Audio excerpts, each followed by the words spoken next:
Hey guys, what's going on? It's Saturday afternoon.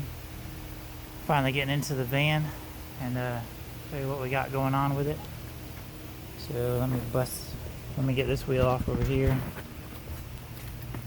I already had these off once, so.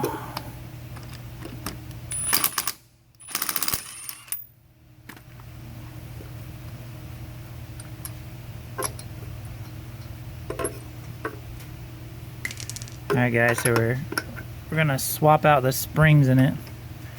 I showed you guys on the video yesterday. Sorry, trying to do this with one hand and film kind of.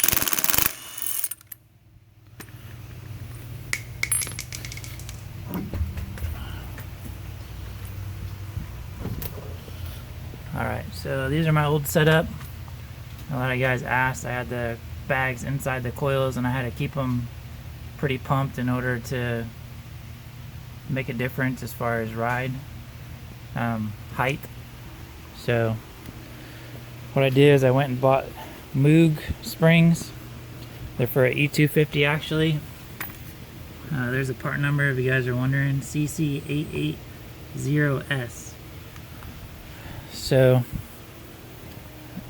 they're pretty much the same thing. They're a little bit taller. I'll put a picture up on Instagram. You go over there and you can see the difference with the height between the factory springs with the spacer on top and these springs I got from Moog.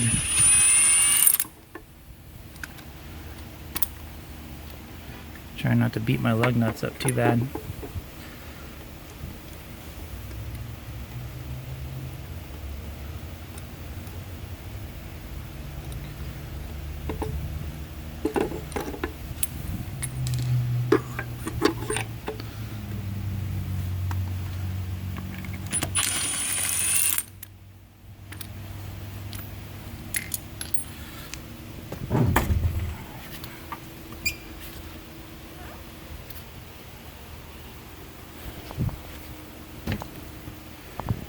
Alright guys, so I got the new spring installed.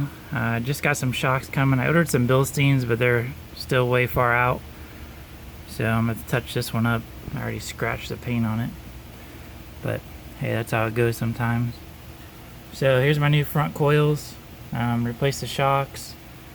And they're pretty easy to install. You got to put a jack right underneath here on your control arm, or your I-beam, whatever you want to call it. So your I-beam.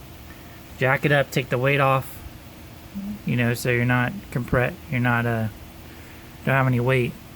And then your shock bolt, if you get a ratchet, especially if you have a ratchet with a bend in it, you can get to the shock bolt, unbolt the shock. That's a 10mm bolt right there. I don't know if you guys can see that or not. That holds the spring in place. And then there's two 14s on this for your sway bar. You have to drop that down, then release your tension, and this whole arm will drop right down. So it makes it pretty easy. New spring slides in. I measured it before. I only had 35 inches and the back was sitting at 36.5 when I had no. So back was at 36.5 for the new leaf springs. Front was at 35, so I was 1.5 inch difference when I didn't have any air inside the airbags. So with this setup, I just remeasured it and I have exactly 36.5 to 36.5 in the back, so I'm really pumped about that. So I'll get these installed. I already got my Moog. These are Moog camber caster adjustments for your upper ball joint, because when you lift it up, it's going to make your wheel kick out and you're not going to have, your camber's not going to be correct. So if you're looking to lift these, you got to get these Moog camber caster. It goes 4 degrees negative to 4 degrees positive adjustment, plus some caster adjustment to get your caster in and out, so that will help with your steering. I'm going to be selling, if you guys are interested, I'll be selling the old airbags and the old coils with the spacer. So I'll probably let it go. These bags are $150 or $120, something like that, for the set. And then these These aluminum spacers are about 40 to 50 bucks.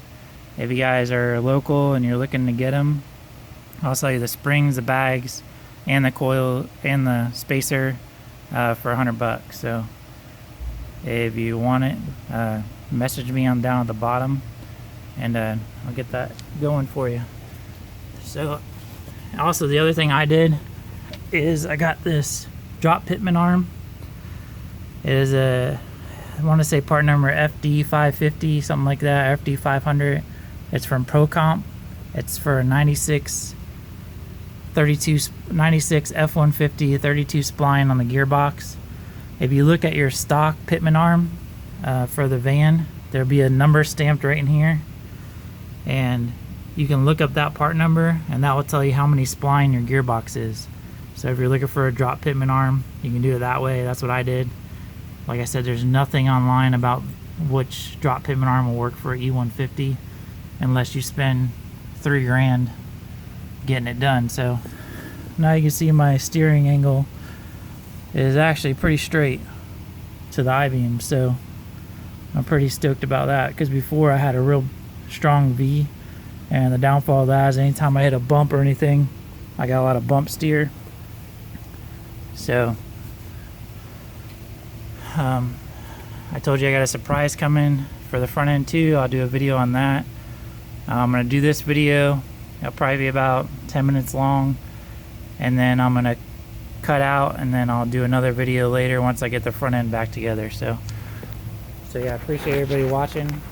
I'll get another video up tonight, and subscribe to the channel. Please hit that subscribe button. I'm at 33 subscribers. I'd like to get up to 1,000.